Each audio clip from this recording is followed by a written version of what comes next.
가까운 줄을 아나니 이와 같이 너희도 이 모든 일을 보거든 인자가 가까이 곧 문 앞에 이른 줄 알라.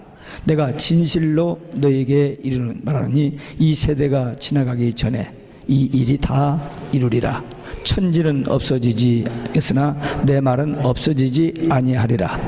그러나 그 날과 그때는 아무도 모르나니 하늘의 천사들도 아들도 모르고 오직 아버지만 아시느니라. 아멘.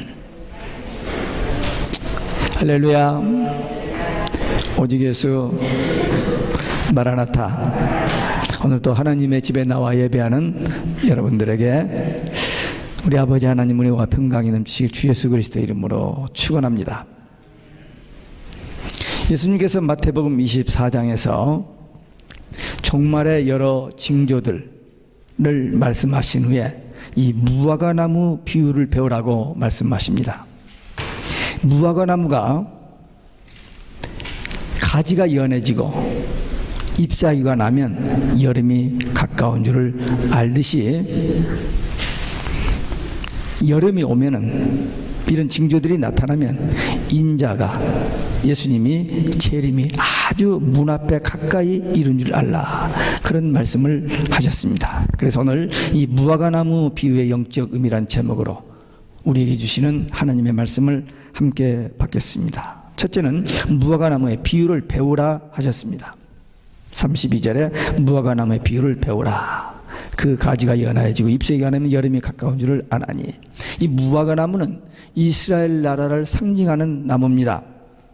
포도나무도 그리고 감람나무도 그 이스라엘을 상징하는 그런 나무들인데 이 무화과나무 이스라엘을 상징하는 나무인데 마태복음 21장에 보면은 예수님의 저주로 인해서 말라버린 무화과나무가 가지가 연하여지고 잎사귀가 나면 멸망받은 이스라엘 민족이 다시 회복된다.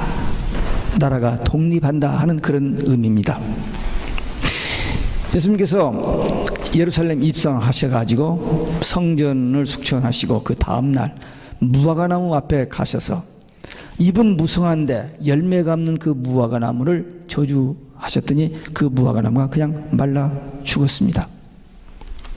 그 후에 이 무화과나무인 이스라엘이 예수님 말씀 그대로 로마 디도 장군에 의해서 AD 70년에 나라가 멸망받아 말라버렸습니다.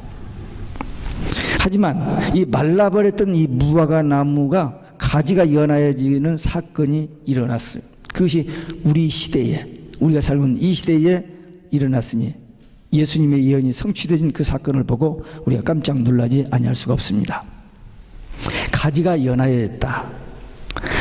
이스라엘의 독립을 상징하는 무화과나무가 가지가 연하여진 사건은 1917년 1차 대전 중 끝나는 그 부분에 시작됐습니다. 유태계의 영국 공군 장교인 알렌비 장군이 터키로부터 팔레스타인 지금의 이스라엘 땅을 빼앗았습니다.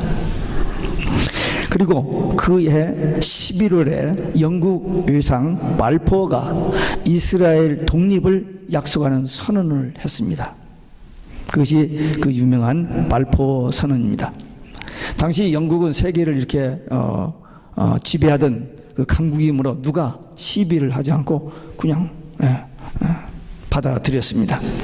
이 선언이 발표된 후로 유대인들은 그 약속의 땅으로 하나씩 들어가. 그때는 완전히 아랍 사람들이 모슬렘들이 저기 있었기 때문에 못 들어갔는데 이제 영국 그 발포 총리가 그 외상이 발표한 후에 이제 하나씩 들어갔는데 어떻게 들어갔느냐면은 그 기프스 공동 농장 해서 조금씩 들어가서 그 농장을 이루고 가기 시작했습니다. 그러면서 그들이 독립을 기다렸습니다. 1948년 5월 14일 이스라엘이 독립하기 전까지 이 30년은 무화과나무의 잎이 나기 시작 전에 이 무화과나무 잎이 이렇게 나기 전에 싹이 연하해지고 싹이 나는 그런 기간이었습니다. 독립을 위한 준비 기간이었다고 볼 수 있습니다.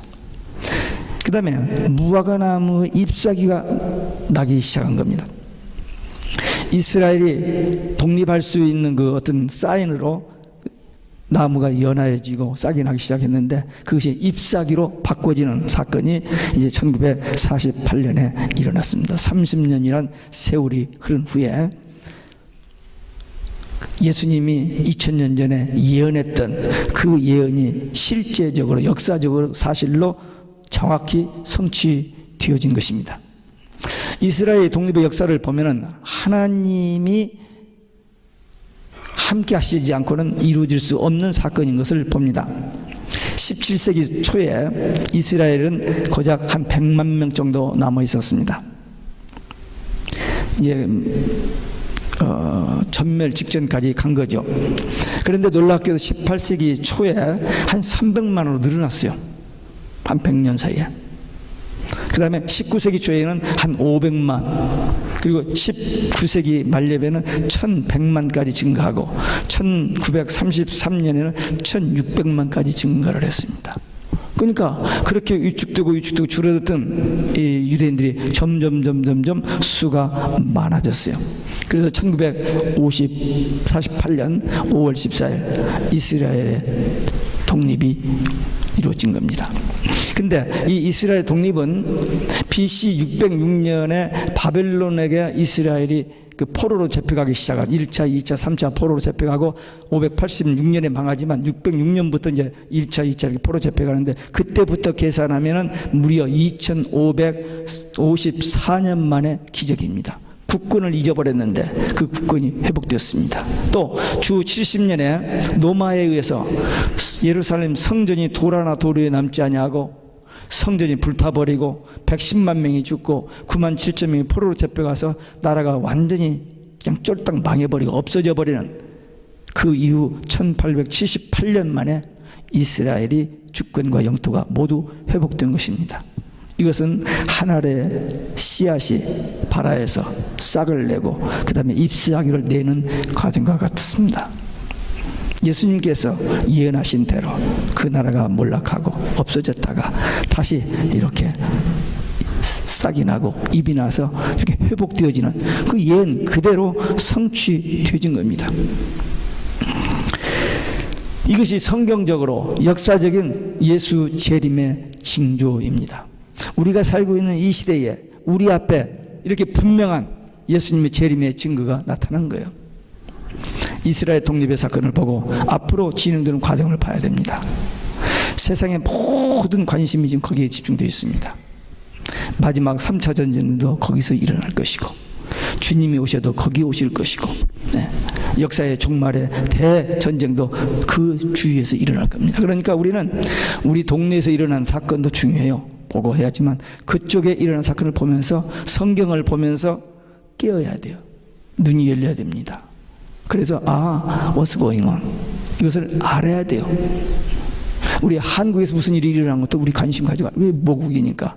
그러나 여기 이 중동 이스라엘과 아랍 600만의 이스라엘과 3억 5천만의 이 아랍 이 모슬렘들과의 이 대결 관계 되어지는 일들 어느 순간에 폭발할지 모르는 그런 긴장감이 있는 그곳입니다. 거기에 대해서 성경적으로 신앙적으로 우리는 관심을 가지고 보면서 또 세상 한편의 세상에 돌아가는 모든 징조가 오직 예수가 아니잖아요. 예수 밖에도 구원이 있다. 예수님만 구원의 길이 아니다. 예수님의 재림 없다. 이런 세상에서 우리 어떤 신앙을 가지고 살 것인지 오직 예수 신앙, 마라나타 신앙으로 다시 오실 주님을 사모고 기다리는 성도들이 되시기를 주 예수 그리스도의 이름으로 축원합니다. 두 번째, 인자가 가까이 곧 문 앞에 이른 줄을 알라 하셨습니다. 33절에 이와 같이 너희도 이 모든 일을 보거든 인자가 가까이 문 앞에 이른 줄을 알라. 무화과 나무의 가지가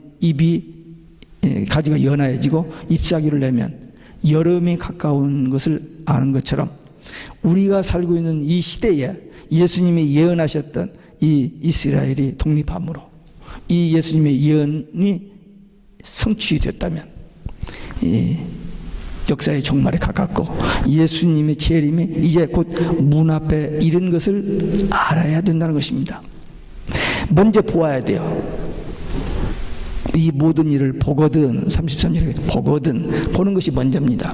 백문이 불여일견이라고 했습니다. 사람마다 다르긴 합니다만 어떤 사람이 어떤 것을 한번 딱 봤다, 그건 평생 여기 입력되어집니다. 지워지질 않아요. 먼저 보는 사건이 필요합니다. 그래서 예수님께서 무화과 나무에 잎이 싹이 나고 잎이 나는 것을 보거든, 그 말은 이스라엘에 독립하는 것을 보거든, 그 말입니다. 지금 보잖아요. 지금 보거든 예수님의 재림이 임박한 것을 알아야 됩니다. 본다는 것이 그렇게 중요합니다. 아모스 3장 7절에 보면 주 여호와께서는 자기의 비밀을 그 종들에게 보이지 아니하시고는 결코 행하심이 없으시리라 그랬습니다. 먼저 보이십니다. 약속하십니다. 언약하십니다. 그리고 그 언약을 성취하시는 하나님이십니다. 에레미야 1장 11절에 보면 하나님이 에레미야에게 살구나무 가지 환상을 통해 북이스라엘이 아수르에게 멸망당할 것을 보여주셨습니다. 하나님께서 말씀으로도 하셔요. 근데 보여주시는 거예요. 환상으로, 꿈으로 보여주십니다. 다니엘서 9장 27절에 보면 다니엘이 기도하다가 70일의 환상을 봅니다. 마지막 한일의 대환란 때에 될 일을 다니엘서 9장 27절에 기록하고 있어요. 근데 예수님께서 그 말씀을 인용해서, 다니엘에게 주신 그 말씀을 인용해서 적그리스도가 24장 15절, 얼마 전에 우리가 본 대로 24장 15절에 적그리스도가 거룩한 곳에 선 것을 보거든, 끝이 온 겁니다. 근데 그 적그리스도가 거룩한 곳에 서기 위해서는 성전이 지어져야 돼요. 근데 성전 짓는 일이 지금 준비 척척척 돼서 6개월이면 짓고 자료가 준비되고 장소가 결정되었고 모슬렘, 유대교, 기독교가 함께 지체하고 2009년에 운동이 벌어지고 있습니다. 그러니까 언제부터 시작해서 언제 끝날지 몰라요. 곧 된다는 거예요. 그 성전이 되어지면은 적그리스도가 거기 서서 내가 하나님이라고 할 때가 온다. 그 내가 하나님이라고 한다고 할 사람이 벌써 돌아다니잖아요. 홀리 파드라고 이름을 써붙이고. 자, 이런 것을 보고도 사람들은 전혀 자기하고 상관없는, 관심 없는 일들로 생각하는데 저는 그렇게 보지 않아요. 저는 금년에 2014년 금년에 세월호가 터진 거 4월 18일 교황청에서 예수 재림 없다고 선포한 거, 이 모든 일들이, 그리고 우리 한국에 8월 15일 날 와가지고 마리아 승천했다고 하는 이 모든 일들이 우연히 그냥 해픈 투비 되어진 일이라고 보지 않습니다. 또 마침 그때 제가 이 설교를 제가 창세기 하다가 요한복음 가다가 뭐 사도행전 이렇게 설교를 하지 않고 마태복음 1장부터 쭉 이렇게 해가는데 타임이 그때 딱 맞은 거예요. 그러니까 제가 설교를 하다 보니까 그걸 가지고 공격하기 위해서 하는 것처럼 생각하는데 절대 공격하기 위해서 한 게 아니고 그냥 제가 85년부터 설교를 이렇게 했습니다. 마태복음, 창세기, 출애굽기 이렇게 책별로 했기 때문에 이번에 아무 의도 없이 했는데 그런 일이 생겨진 거예요. 그래서 그냥 했을 뿐인데 말이 세다는 둥, 무슨 언제 오실지도 모르는데 맨 예수님이 재림만 얘기한다는 동, 그런 뒤에서 그런 소리가 들리는데 아니에요. 분명히 예수님이 지금 마지막 돌아가시기 전에 제자들에게 하신 이 말씀, 그리고 사도 요한을 통해서 마지막 때 될 일에 대한 그 말씀, 매치가 되잖아요. 그렇기 때문에 우리는 이런 것을 보고 듣고 또 이렇게 알고, 보기만 하면 안 돼요. 알아야 됩니다. 그래야 우리가 준비를 하죠. 뭘 알아야 하느냐? 여름이 오면 가지가 연하여지고 잎사귀를 여름이 가까운 줄 아는 것처럼 이스라엘에 독립하면 주의 재림이 가까운 것을 알아야 한다. 알아야 한다.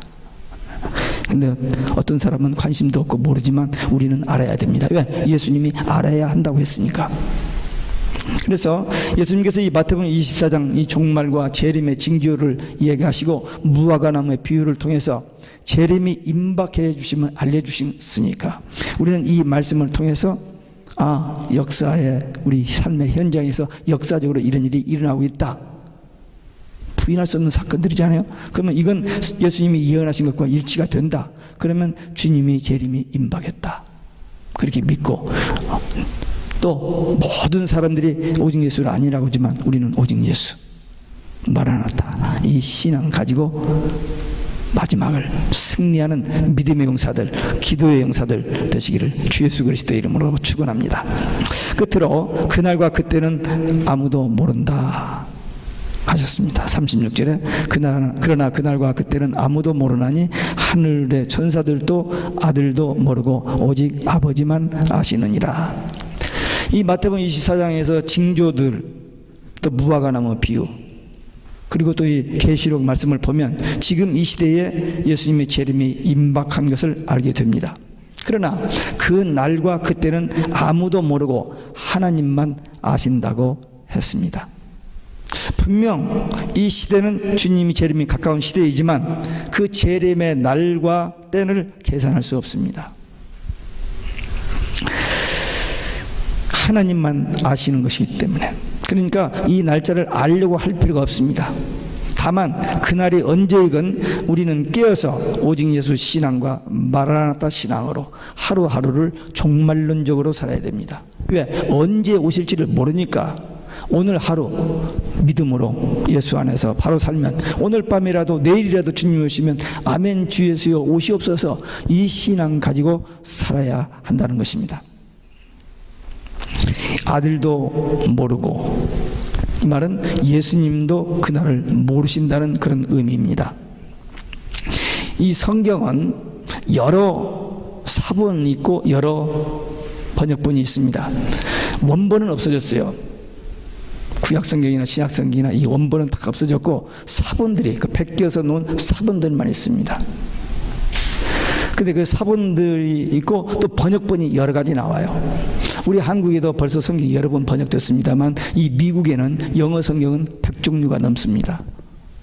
번역된 그 영어 성경들이 각각 제 나름대로 여러 가지 그냥 이렇게 써서 있는데, 그래서 이 번역본들에 의하면 아들도 모르고 이 말이 들어있어요. 그러니까 예수님이 언제 재림하실지 예수님도 모른다, 그 말이 됩니다. 그러나 킹제임스 성경이라는 게 있습니다. 1611년 번역된 이 킹제임스 성경, 우리 종교 개혁자들이 1517년 종교 개혁 이후에 이 개혁자들이 보았던 성경, 우리에게 전수해 준 성경, 지난 400년 동안 변함 한자도 고쳐지지 않은 이 킹제임스 성경이 있습니다. 오늘날 젊은 사람들이 킹제임스 성경이 어렵다, 고전이라고 하는데 아닙니다. 1964년 케네디 대통령, 최초의 캐톨릭 대통령이 대통령께서 학교에서 성경 읽기와 기도를 없애버리기 전까지 미국의 국민학교도 안 나온 사람들부터 대학 나온 사람까지 전부 킹제임스를 읽었어요. 그때 그 성경 읽은 사람이 이 성경 어렵다 한 사람이 없었습니다. 근데 그 이후로 1978년도에 처음 나온 이 NIV 성경, 캐톨릭에서 만드는 성경입니다. 이 성경은 본래 킹제임스 성경과 대교에서 쭉 뽑아놨어요. 이렇게 비교해서 뽑아놓은 거 보면은 너무나 많은 것을 빼버리고 고치고 없애버렸어요. 2011년 400주년 기념 대회에 어떻게 해서 연락이 됐는지 제가 갔어요. 거기 한 100여 명 세계에서 모였습니다. 한국 사람 2가정 왔었는데 다녀왔어요. 400년 동안 이 성경은 한자도 고쳐지지를 않았습니다. 그대로 보존됐습니다. 근데 지금 다른 성경들은 아무 때고 고쳐요. 아무 때고. 근데 그 성경에 가면 아들이란 말이 없습니다. 그날과 그때는 아무도 알지 못하나니 하늘의 천사들도 알지 못하고 하나님만 아시느니라, 그렇게 되어 있어요. 아들이 들어있질 않아요. 그런데 요즘 새벽에 우리가 요한복음을 강의하고 있잖아요. 근데 저 요한복음 1장 1절, 지난주 1장 1절에서 3절에 보면은 예수님은 태초에, 이 예수님이 태초부터 계신 예수님은 하나님이 천지 창조를 시작한 그 태초가 아니고 그 훨씬 전에 영원부터 계신 분이십니다. 예수님이 태초에, 그리고 하나님과 함께 계시다고 그랬어요. 영원부터 하나님과 함께 계셨고 그 예수님은 하나님이시라고 그랬어요. 요한복음 1장 1절에서 3절입니다. 그 짧은 세 절 속에 이 놀라운 비밀이 들어있는 거예요. 하나님이시다. 또 예수님은 창조주십니다. 예수님이, 그가 아니고는 만물이 하나도 지어진 것이 없다. 그러니까 주권은 하나님께 있어요. 그러나 그 창조를 누가 했느냐? 예수님이 하셨다는 표현이 듭니다. 그뿐입니까? 예수님이 육신을 입고 이 땅에 오셔서 우리 인간을 구원하셨어요. 창조주, 구원의 주. 심판은 누가 해요? 예수님이 하세요. 요한복음 5장 22절에 아버지께서 심판을 아들에게 맡기셨다고 했고, 나중에 계시록 16장 17절에 보면 예수님이 오셔서 심판을 완성하셨다는 말이 나와요. 그러니까 예수님이 인간이 아니잖아요. 하나님이시잖아요. 그 하나님이신 예수님이 심판주로 오시는데, 조금 바로 지난주에 설교했던 마태복음 24장 31절에 보면 예수님이 재림하실 때 천사를 보내어 동에서 서해까지, 땅 이쪽에서 저쪽까지 모든 사람 구원자들을 모으신다 그랬죠. 근데 그 예수님이 오시는데, 심판주로 오시는 그분이 그날을 몰라요? 하나님은 그 연월일시, 불과 유황과 연기 재앙으로 인구 3분의 1이 죽는 시간까지도 알고 계시는 분입니다. 그런데 성경을 변기한 거예요. 이게 변기한 겁니다. 창세기 3장에서 하나님이 주신 첫 번째 언약, 선악과를 먹는 날에는 정령 죽으리라. 그 말을 마귀와 거짓말은 먹어도 안 죽어 하나님처럼 돼. 그 말에 속아가지고 인간이 범죄하기 시작해. 말씀 변개 거기서부터 시작됐습니다. 근데 이 마지막 때 성경을 얼마나 변개시키는지 몰라요? 변개시킵니다. 그 변개시킨 거예요. 그러니까 본래 말씀은 예수님이 이거 모를 리가 없죠. 예수님이 부활하신 후 제자들이, 사도행전 1장에 보면은 제자들이 궁금했어요. 주님 언제입니까? 좀 우리에게만 좀 알려주세요. 그런 의미로 물었어요. 그랬더니 예수님께서 사도행전 1장 7절 8절에 때와 시기는 아버지께서 자기 권한에 두셨으니 너희가 알 바 아니오. 알라고 하지 말라 이거예요.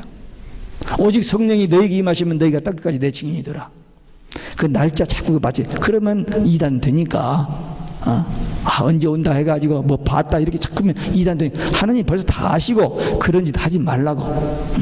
너희 알 바 아니야. 오직 성령 받아서 끝까지 땅끝까지 복음 전하라. 오직 예수 신앙 전하라.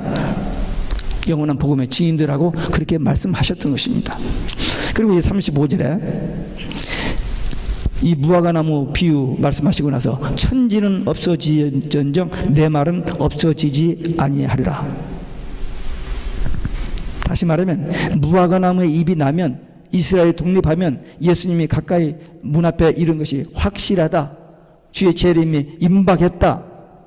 천지가 없어질 수가 있습니까? 그럴지라도 이게 아주 강력하게 강조하는 그런 말씀입니다. 그러니까 이스라엘이 독립하면 주님이 문 앞에 곧 가까이 이르는 것이고, 예수님의 재림은 절대 불변해 확실한, 반드시 결코 될 일이라고 강조해서 말하는 거예요. 그러니까 예수님이 돌아가시기 바로 전날 이 말씀을 제자들에게 이렇게 강력하게 말씀하셨고, 성경 끝에다가 요한계시록 저 뒤에다가 또다시 아주 강력하게 경고해 놓으셨어요. 계시록 22장 18절에 보면 이 예언의 말씀에다가 보태기를 하면은 더하는 자가 있으면 하나님이 재앙들을 더하실 것이요. 이 더하는 자들은 어떤 사람들이냐면은 신비주의자들, 이단들입니다. 이단들 막 붙이거든요. 자기가 막 보았다, 자기가 뭐 메시아다, 자기 막 이 거짓말쟁이들. 그래서 할 수만 있으면 한 사람이라도 멸망받게 하는 이 그들 짓입니다. 또 19절에 보면 이 말씀에 제하여 버리면, 그 말씀을 빼면 이것은 종교다원주의나 이 자유주의 신학자들, 이들이 이 말씀을 지하는데 그들에게 하나님 나라에 들어가지 못하게 하신다. 아주 딱 제동을 해놨어요. 그러니까 이 말씀에 보태거나 빼면 안 되는 거예요. 이대로. 근데 이 사람들이 돈 벌기 위해서 성경을 또 찍어내고 박아내면서 자꾸 바꿔가지고 사람들을 혼동해하고 이것도 저것도 못 믿게 만들어버리는 그런 일들을 마귀가 지금 끊임없이 하고 있는데 거기에 놀아나는 사람들, 거기에 넘어지는 사람들이 많이 있습니다. 그러면 재림을 믿고 사모하는 자들, 성도들은 어떻게 하느냐? 절대 불변의 예수님 재림 약속, 이걸 붙들어야 돼요. 누가 뭐래도 예수님은 분명히 재림하신다. 그게 사람들이 자꾸 이 말 저 말 하니까 혼동이 드는데 예수님이 친히 하신 말씀 있잖아요. 성경 제일 끝장에다가 마지막 페이지에다가 예수님이 똑같은 말을 3번 반복하셨잖아요. 내가 속히 오리니 7절, 12절 내가 속히 오리니 20절 진실로 내가 속히 오리니. 이게 성경의 결론이잖아요. 근데 이게 없다고. 지금 우리가 살고 있는 시대가 어떤 시대인지를 분명히 구분해야 됩니다. 우리는 성경을 가지고 있는, 성경을 믿는 사람들이요. 이 말씀이 이렇게 있는데도 이 말씀은 덮어두고 그냥 아니에요. 누가 뭐래도 우리 주님 다시 오실 날 임박했습니다. 이 단순히 뭐 겁주기 위해서가 아니고 우리 믿는 성도들이 깨어 있으라는 거예요. 깨어 있으라는 거. 예수님께서 제자들에게 이 말씀하신 이유가 뭐예요? 이런 일이 오면은 내가 갔다 다시 올 테니, 그 말이잖아요. 그러니까 내가 데려갈 수 준비하고 있으라 이거죠. 준비하고 있으라. 우리는 이 약속을 믿는 사람들입니다. 이 말씀에 보태기나 빼기를 하면 절대 안 됩니다. 진실로 속히 오리라 하신 이 말씀, 그 말에 아멘, 주 예수여 오시옵소서, 그게 마라나타 신앙이에요. 그러니까 세상 사람들은 다 예수님 재림 없다라고 하고 그게 따라가든 오직 예수라고 하면 죽인다고 해도 우리는 오직 예수 마라나타 신앙, 이거 가지고 이 마지막 때를 대비해야 됩니다. 이 오직 예수 신앙 가진 사람들, 그들은 비록 고난을 당하고 핍박을 당하고 어려운 과정을 통과하긴 하지만 하나님이 절대 보호하신다고 약속하셨어요. 절대 보호하신다고, 예비처럼 보호하신다고. 마귀가 그렇게 막 강물을 떠들어서 그냥 몰살시키려고 해도 땅을 갈라지게 해서 물이 골로 들어가게 해서 교회를 보호하시고 우리를 신부단장 양육시켜 주신다고 약속했습니다. 그러니까 우리는 이 말씀 가지고 이 말씀 붙들고 이 복음 전하다가 주님 오실 때에 그 영광스러운 자리, 어린 양 혼인잔치, 하객이 아니고 주객으로 그 혼인잔치에 들어가는 그날을 사모하고 기다리면서 주의 일을 잘 감당하는 충성스러운 믿음의 용사들, 기도 용사들 되시기를 주 예수 그리스도의 이름으로 축원합니다. 기도하시겠습니다. 오늘 우리에게 주신 말씀, 주님이 반드시 재림하십니다. 그 징조가 우리 눈앞에 다 이루어졌습니다. 이제 임박했습니다. 우리는 깨어서 기도하고 오직 예수 마라나타 이 신앙으로 다시 오실 주님을 맞는 신앙의 결단의 기도 함께 드리시겠습니다.